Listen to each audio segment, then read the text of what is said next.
আসসালামু আলাইকুম। বাছাই করা সব বাংলা প্রশ্ন নিয়ে আছেন স্বপ্নের স্কুলে। অ্যালাউন্স এর পারিভাষিক অর্থ কি? অ্যালাউন্স এর পারিভাষিক অর্থ হচ্ছে ভাতা। বাংলা ভাষায় কবর্গীয় বর্ণ কতটি? কবর্গীয় বর্ণ হচ্ছে টোটাল 5টি। পৃথিবী শব্দের সমার্থক শব্দ নয় কোনটি? আমরা জানি পৃথিবী শব্দের সমার্থক হচ্ছে পৃথি, অবনী, ক্ষিতি, কিন্তু নীর শব্দের অর্থ হচ্ছে পাখির বাসা, তাহলে এটা পৃথিবী শব্দের সমার্থক নয়। সমাস ভাষাকে মূলত কি করে থাকে? সমাস ভাষাকে সংক্ষেপ করে থাকে। নিচের কোনটি শুদ্ধ শব্দ? মুহূর্ত বানানটি হচ্ছে, দেখেন, মুহূর্ত। নিচের কোনটি বন শব্দের সমার্থক নয়? বন শব্দের সমার্থক শব্দগুলো হচ্ছে অটবি, বিপিন, কানন, কিন্তু পাদপ অর্থ বন নয়। সংবিধান শব্দের সঠিক সন্ধি বিচ্ছেদ কোনটি? সংবিধান শব্দের সঠিক সন্ধি বিচ্ছেদ হচ্ছে সমযোগ বিধান। উত্তপ্ত এই শব্দের বিপরীতার্থক শব্দ কোনটি? উত্তপ্ত এর বিপরীতার্থক শব্দ হচ্ছে শীতল। যে পরিশ্রম করে সেই সুখ লাভ করে। এই বাক্যটি মূলত কোন ধরনের বাক্য? এটি একটি মিশ্র বাক্য। গমন শব্দের প্রকৃতি এবং প্রত্যয় কোনটি? গমন শব্দের প্রকৃতি প্রত্যয় হচ্ছে গম যোগ অন, গমন। সর্বত্র গমন করেন যিনি, তাকে এক কথায় কি বলা হয়? তাকে এক কথায় বলা হয় সর্বক। সাবান শব্দটি বাংলা ভাষায় এসেছে কোন ভাষা থেকে? সাবান শব্দটি বাংলা ভাষায় এসেছে পর্তুগিজ ভাষা থেকে।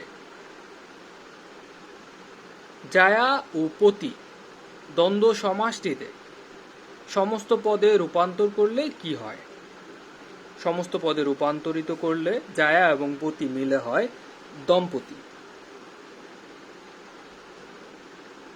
যখন পড়বে না মোর পায়ের চিহ্ন এই বাক্যে, বাক্যে পায়ের চিহ্ন নিম্নরেখ যে শব্দটি, এটি কোন কারকে কোন বিভক্তি? পায়ের চিহ্ন, তাহলে এটি হচ্ছে, যেহেতু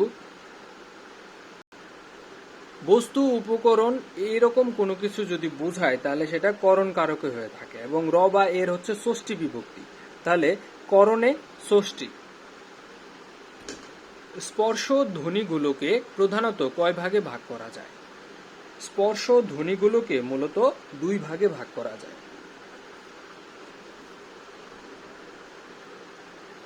ব্যাঙের আধুলি, ব্যাঙের আধুলি বলতে কি বোঝানো হয়? ব্যাঙের আধুলি বলতে আমরা বুঝে থাকি অসম্ভব বস্তু। গীতাঞ্জলি কাব্যটি প্রকাশিত হয় কত সালে? গীতাঞ্জলি কাব্যটি প্রকাশিত হয় 1910 সালে।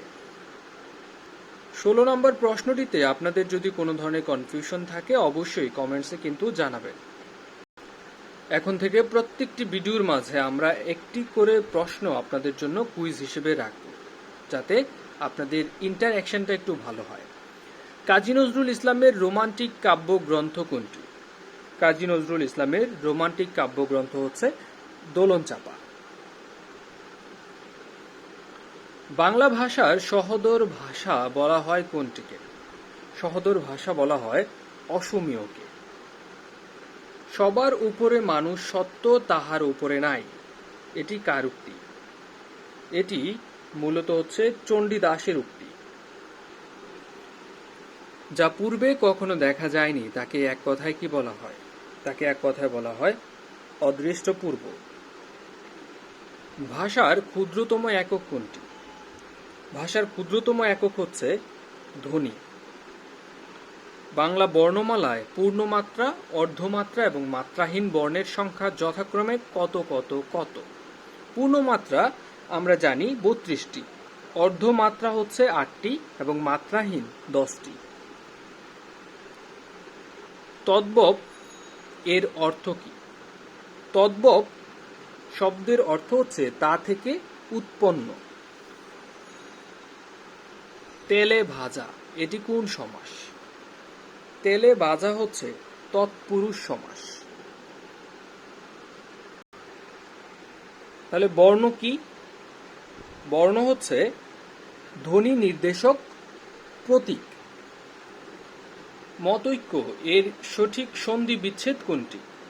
মতৈক্য এর সঠিক সন্ধি বিচ্ছেদ হচ্ছে মত যোগ ঐক্য। বাক্যের প্রতিটি শব্দের সাথে অন্বয় সাধনের জন্য যে সকল বর্ণ যুক্ত হয় তাদের কি বলা হয়? তাদের বলা হয় বিভক্তি। পপুলাস এর পরিভাষা কি? পপুলাস এর পরিভাষা হচ্ছে জনবহুল। সংশয় এর বিপরীতার্থক শব্দ কোনটি? সংশয় এর বিপরীতার্থক শব্দই হচ্ছে প্রত্যয়। ভাষার সংবিধান কোনটিকে বলা হয়? ভাষার সংবিধান হচ্ছে ব্যাকরণ। নিচের কোনটি শুদ্ধ শব্দ? নিরীহ শব্দটির সঠিক রূপ হচ্ছে র দীর্ঘকার দিয়ে হয়ে থাকে। ভাষার মৌলিক অংশ কয়টি? ভাষার মৌলিক অংশ হচ্ছে 4টি। কোনটি জল শব্দের সমার্থক শব্দ নয়? আমরা জানি জল শব্দের সমার্থক শব্দ হচ্ছে অপ, অম্বু, তয়, কিন্তু তরল এটি জল শব্দের সমার্থক নয়।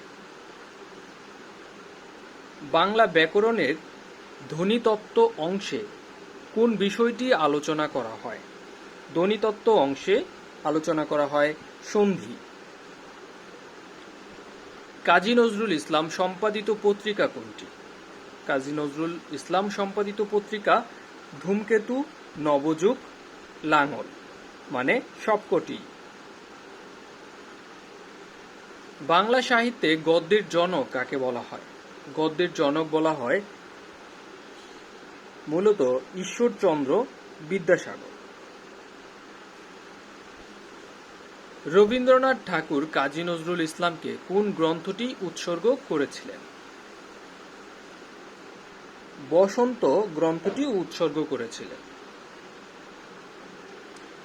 বাংলা সাহিত্যে চলিত রীতির প্রবর্তক কে? প্রমোদ চৌধুরী।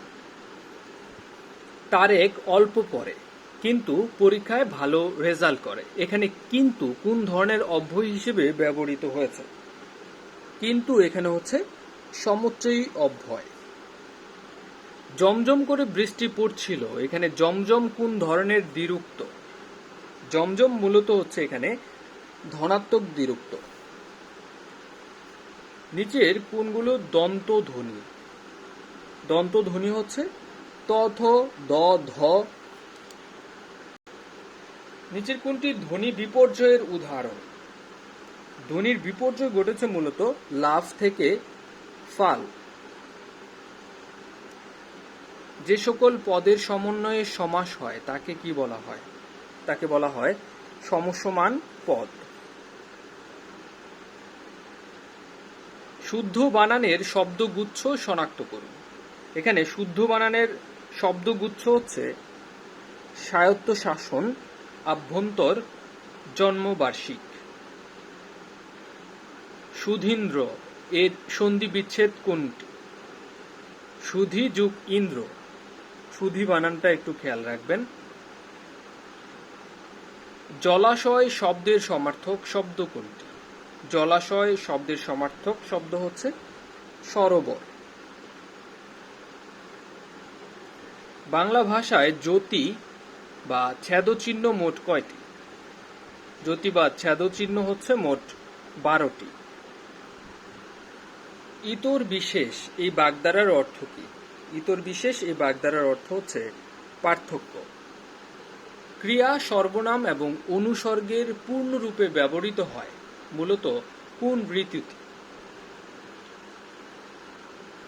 ক্রিয়া সর্বনাম এবং অনুসর্গের পূর্ণরূপ ব্যবহৃত হয় সাধু ভাষা রীতিতে। অনুমোদিত শব্দটির বিপরীতার্থক শব্দ কোনটি? অনুমোদিত এর বিপরীতার্থক শব্দ হচ্ছে অননুমোদিত। নিচের কোনটি তৎসম শব্দ নয়? তৎসম শব্দ নয় এখানে চাঁদ, কারণ চাঁদের তৎসম শব্দ হচ্ছে চন্দ্র। ধন্যবাদ স্বপ্নের স্কুলের সাথে থাকার জন্য। আসসালামু আলাইকুম।